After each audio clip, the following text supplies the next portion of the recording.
Hello दोस्तों, मैं किफन स्वागत करता हूं आपका। आज हम पढ़ने वाले हैं 27 सितंबर 2021 के मोस्ट इम्पॉर्टेंट करंट अफेयर्स। तो लास्ट तक बने रहिएगा। यदि अच्छा लगे तो प्लीज़ चैनल को सब्सक्राइब जरूर कर लीजिएगा। तो चलिए स्टार्ट करते हैं। आज का पहला क्वेश्चन है, हाल ही में 10 करोड़ से अधिक कोरोना रोधी टीके लगाने वाला भारत का पहला राज्य कौन सा बना है? तो राइट आंसर जाएगा ऑप्शन बी, उत्तर प्रदेश।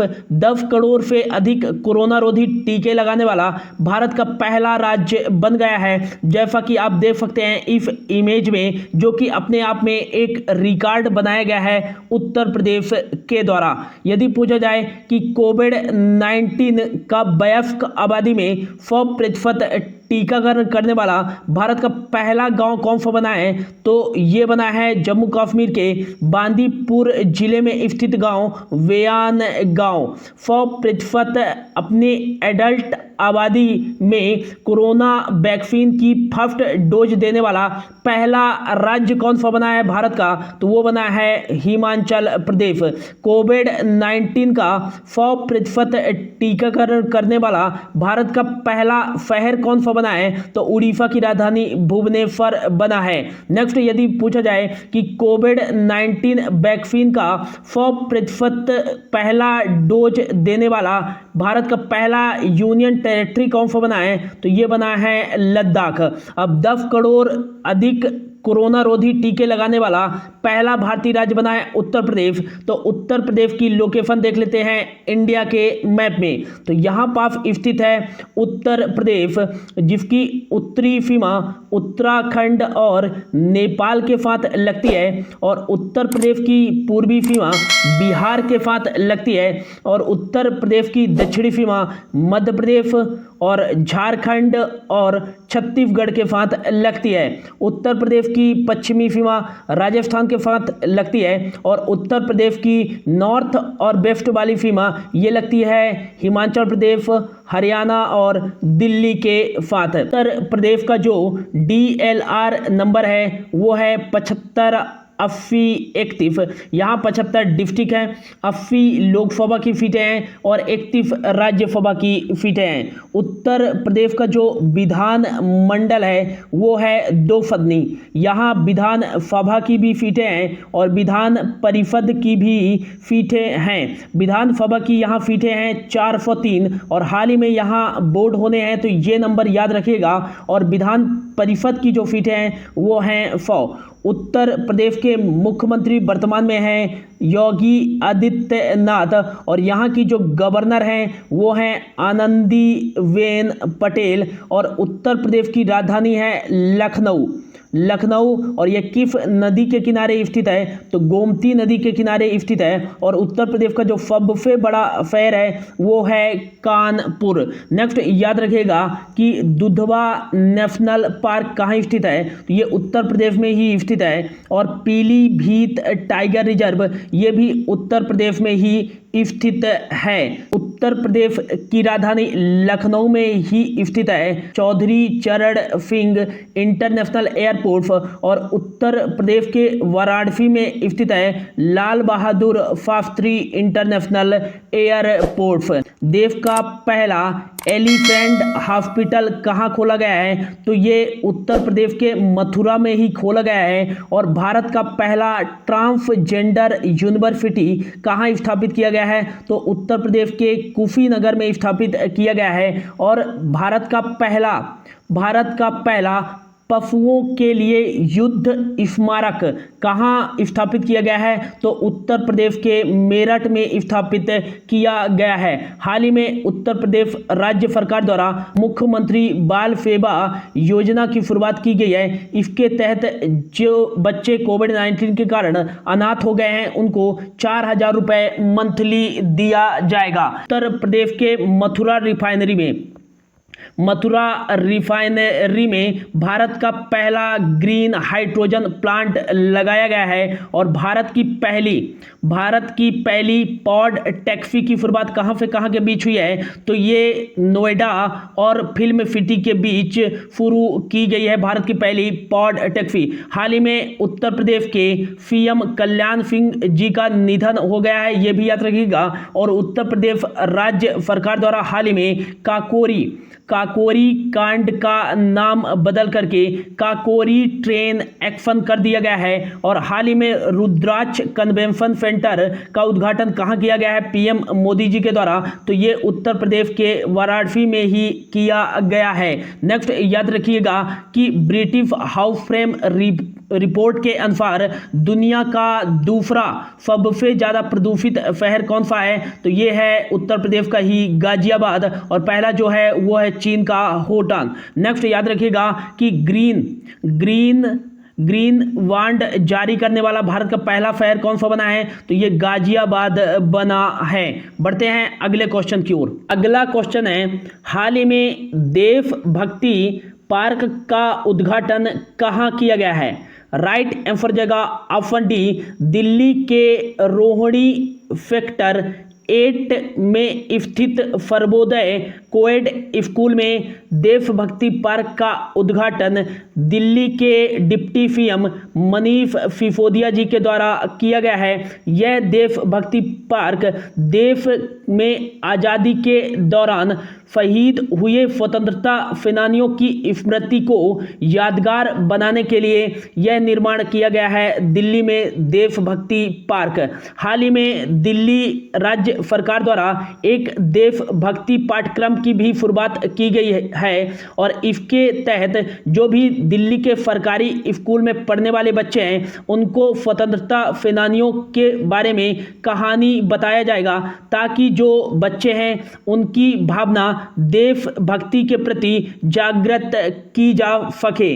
अब दिल्ली में उद्घाटन किया गया है, तो दिल्ली का इंडिया के मैप पे लोकेशन देख लेते हैं। तो यहाँ पास छोटा सा स्थित है दिल्ली, जो कि तीनों ओर से हरियाणा से घिरा हुआ है। और इसकी जो पूर्वी सीमा लगती है वो केवल उत्तर प्रदेश के साथ लगती है। दिल्ली का जो DLR नंबर है वो है 110703। यहाँ 11 डिस्ट्रिक्ट हैं, 7 लोकसभा की सीटें हैं और 3 राज्यसभा की सीटें हैं। और यहाँ जो विधान मंडल है वो एक सदनी है, केवल यहाँ विधानसभा की सीटें हैं। और कितनी विधानसभा की सीटें हैं, तो 70 विधानसभा की सीटें हैं। दिल्ली के सीएम कौन है, तो अरविंद केजरीवाल यहाँ के सीएम हैं। और यहाँ के डिप्टी सीएम हैं मनीष सिसोदिया। और यहाँ के जो लेफ्टिनेंट गवर्नर हैं वो हैं अनिल बैजल, ये याद रखिएगा। हाल ही में दिल्ली मेट्रो को Japan society civil engineering award से सम्मानित किया गया है। जहां बोट वहां वैक्सीनेशन अभियान की शुरुआत दिल्ली द्वारा ही की गई है। और स्विच दिल्ली अभियान की शुरुआत दिल्ली सरकार द्वारा ही की गई है इलेक्ट्रिक वाहनों को बढ़ावा देने के लिए। और हाल ही में दिल्ली के देव मेंटर्स कार्यक्रम के लिए सोनू सूद को ब्रांड एम्बेसडर बनाया गया है। और नेक्स्ट, म्यूजिक बस की शुरुआत किस राज्य सरकार द्वारा की गई है, तो म्यूजिक बस की शुरुआत दिल्ली राज्य सरकार द्वारा ही की गई है। और युवा उद्यमियों को बढ़ावा देने के लिए बिजनेस ब्लस्टर कार्यक्रम की शुरुआत दिल्ली द्वारा ही की गई है। और मोस्ट इंपॉर्टेंट याद रखिएगा कि भारत का पहला स्मॉग टावर का उद्घाटन कहाँ किया गया है, तो ये दिल्ली में ही किया गया है। तो इतना याद रखिएगा दिल्ली के बारे में। अगला क्वेश्चन है, हाल ही में अंतर्राष्ट्रीय बेटी दिवस कब बनाया गया है। राइट आंसर हो जाएगा ऑप्शन सी, 26 सितंबर को बनाया गया है अंतर्राष्ट्रीय बेटी दिवस। अंतर्राष्ट्रीय स्तर पर बेटियों को बेटों जैसे सम्मान प्रदान करने के लिए यह दिवस बनाया जाता है। यह दिवस बनाए जाने की घोषणा 2012 में संयुक्त राष्ट्र द्वारा की गई थी। और यह प्रतिवर्ष सितंबर माह के लास्ट रविवार को बनाया जाता है। अब सितंबर माह के जो अब तक टोटल डेज बनाए गए हैं उनके बारे में देख लेते हैं। तो 1 सितंबर को बनाया गया है NCERT का 61वां स्थापना दिवस और 1 से 7 सितंबर तक बनाया गया है राष्ट्रीय पोषण सप्ताह दिवस। 2 सितंबर को विश्व नारियल दिवस बनाया गया है और 4 सितंबर को अंतर्राष्ट्रीय गिद्ध जागरूकता दिवस। यह दिवस सितंबर माह के पहले शनिवार को बनाया जाता है, अंतर्राष्ट्रीय गिद्ध जागरूकता दिवस, जो कि इस बार 4 सितंबर को बनाया गया। 5 सितंबर को राष्ट्रीय शिक्षक दिवस और अंतर्राष्ट्रीय चैरिटी दिवस बनाया गया। 8 सितंबर को अंतर्राष्ट्रीय साक्षरता दिवस। 9 सितंबर को हिमालय दिवस, विश्व इलेक्ट्रिक व्हीकल दिवस और 9 सितंबर को ही तेलंगाना भाषा दिवस बनाया गया। 10 सितंबर को विश्व आत्महत्या रोकथाम दिवस। 11 सितंबर को तमिलनाडु राज्य सरकार के द्वारा महाकवि दिवस बनाया गया। 11 सितंबर को ही राष्ट्रीय वन शहीद दिवस। 11 सितंबर को ही बनाया गया है विश्व प्राथमिक उपचार दिवस। 14 सितंबर को राष्ट्रीय हिंदी दिवस बनाया गया है और 15 सितंबर को राष्ट्रीय अभियंता दिवस, जिसे नेशनल इंजीनियरिंग डे के रूप में भी जाना जाता है, और 15 सितंबर को ही विश्व लिम्फोमा जागरूकता दिवस और 15 सितंबर को ही लोकतंत्र का अंतर्राष्ट्रीय दिवस बनाया गया है। 16 सितंबर को विश्व ओजोन परत दिवस बनाया गया है और 17 सितंबर को विश्व रोगी सुरक्षा दिवस बनाया गया है। 18 सितंबर को बनाया गया है विश्व जल निगरानी दिवस। जल निगरानी दिवस, अंतर्राष्ट्रीय समान वेतन दिवस और विश्व बाफ दिवस और अंतर्राष्ट्रीय लाल पांडा दिवस। ये चारों डेज 18 सितंबर को बनाए गए हैं और 21 सितंबर को बनाया गया है अंतर्राष्ट्रीय शांति दिवस। नेक्स्ट याद रखिएगा 22 सितंबर को 22 सितंबर को इस बार बनाया गया है विश्व गुलाब दिवस और 22 सितंबर को ही एक और डे बनाया गया है कौन सा, विश्व राइनो दिवस। 23 सितंबर को बनाया गया है विश्व सांकेतिक भाषा दिवस और 25 सितंबर को बनाया गया है पंडित दीनदयाल उपाध्याय जी की जयंती पर अंत्योदय दिवस। और अब 26 सितंबर को बनाया गया है अंतर्राष्ट्रीय बेटी दिवस और 26 सितंबर माह के लास्ट रविवार को एक और डेज बनाया जाता है कौन सा, विश्व नदी दिवस। अगला क्वेश्चन है, हाल ही में किस देश ने सभी क्रिप्टो करेंसी लेन देन को अवैध घोषित कर दिया है? तो राइट आंसर जगह ऑप्शन सी, चीन के पीपल्स बैंक ऑफ चाइना द्वारा सभी क्रिप्टो करेंसी लेन देन को अवैध घोषित किया है। चीन का कहना है कि यह जो क्रिप्टो करेंसी है वो धोखाधड़ी, मनी लॉन्ड्रिंग और अवैध धन उगाहने को जन्म देती है, इसलिए इसे प्रतिबंधित कर दिया गया है चीन के द्वारा।